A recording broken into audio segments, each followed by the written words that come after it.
अणुव्रत कार्यकर्ता प्रशिक्षण कार्यशाला का आयोजन अहमदाबाद के तेरापंथ भवन में किया गया। से अपना अनुशासन अणुव्रत की परिभाषा वर्ण जाति या संप्रदाय से मुक्त धर्म की भाषा छोटे छोटे संकल्पों से मानस परिवर्तन हो संयममय मैत्री भाव हमारा सबसे प्रतिदिन बढ़ता जाए समता अस्तित्व समन्वय नीति सफलता पाए शुद्ध साध्य के लिए नियोजित मात्र शुद्ध साधन हो संयममय जीवन हो विद्यार्थी या शिक्षक हो मजदूर और व्यापारी नर हो नारी बने नीतिमय जीवन चर्या सारी कथनी करनी की समानता में गतिशील चरण हो संयममय जीवन हो। प्राय सब अच्छे वक्ता होंगे। अणुव्रत के विषय में एक अच्छा वक्ता होना आपके जीवन की 50% सफलता है, सक्सेस। कोई तो बहुत अच्छा बोल सकते हैं, जो भी बोल सकते हैं, बड़े मार्मिक ढंग से प्रस्तुति भी करते हैं, मैंने सुना भी, मुझे अच्छा भी लगता है। पर यदि अणुव्रत को जीते हैं तो माना चाहिए 100% सफलता। अणुव्रत के बारे में अच्छा वक्ता भी देना बहुत अच्छी बात है, बहुत अच्छी बात। ये भी सेवा है, ये भी उपकार का काम है, ये भी सब की सेवा है, मानवता की सेवा है। और जैसा हमारे मनुष्य ने कहा कि अणुव्रत तो मानव धर्म है। हाँ, मैं मनुष्य से बढ़िया कोई धर्म दुनिया का हो नहीं सकता, सेक्युलर धर्म है। तो हर व्यक्ति उसमें अपने आप को लगता है मेरा अपनित्व लगता है। तो अणुव्रत से जुड़ना बड़ा सौभाग्य, बड़ा सौभाग्य। तो आचार्य तुलसी ने अणुव्रत का प्रवर्तन किया, उसके पीछे बहुत सारी बातें थी, थोड़ा सा उसका रिलीजन हम कर सकेंगे। तो अणुव्रत का प्रवर्तन कब हुआ? कहते हैं 1 मार्च 1949, ठीक है ना? उस दिन क्या बार था, किसी को पता है बार क्या था? मंगलवार। इसका मतलब सजग तो है। ठीक, अपने आप को अनुभूति कहलाना एक बड़े गौरव की बात है कि मैं अनुभूति हूँ। जितने लोग अपने नाम के साथ अनुभूति जोड़ते हैं, हाँ, तो मैं मानता हूँ उपनाम अनुभूति जुड़ जाए एक संबोधन या अलंकरण के रूप में, परिचय के रूप में, पहचान के रूप में अनुभूति, तो मैं मानता हूँ उससे अणुव्रत का गौरव तो बढ़ता है, लेकिन आपके मन में भी ये अनुभूति होती है कि मैं अनुभूति हूँ। और अनुभूति व्यक्ति तो जीवन भर के लिए होता है, जीवन पर्यंत के लिए होता है, एक बड़ा प्रेरणा स्रोत होता है। तो अणुव्रत का जीवन जीना एक शांति का जीवन जीना है। दुनिया में आज सबसे ज्यादा शांति की जरूरत है।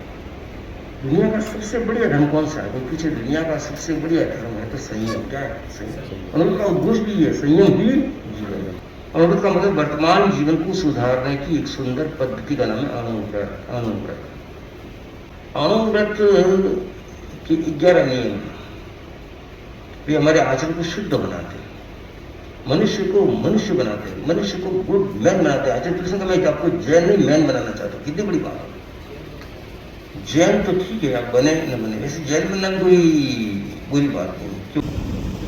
कि अणुव्रत की बात हम सब करते हैं, परंतु इस बात की प्रस्तुति किस तरह से की जाए लोगों के बीच में कि अणुव्रत के बारे में जो भी मन में लोगों के कुछ भी भ्रांतियां रह रही है, उसे दूर कैसे किया जा सके, अणुव्रत की बात सीधे सीधे लोगों तक कैसे पहुंचाई जा सके, यह एक विशेष उद्देश्य है इस कार्यशाला का।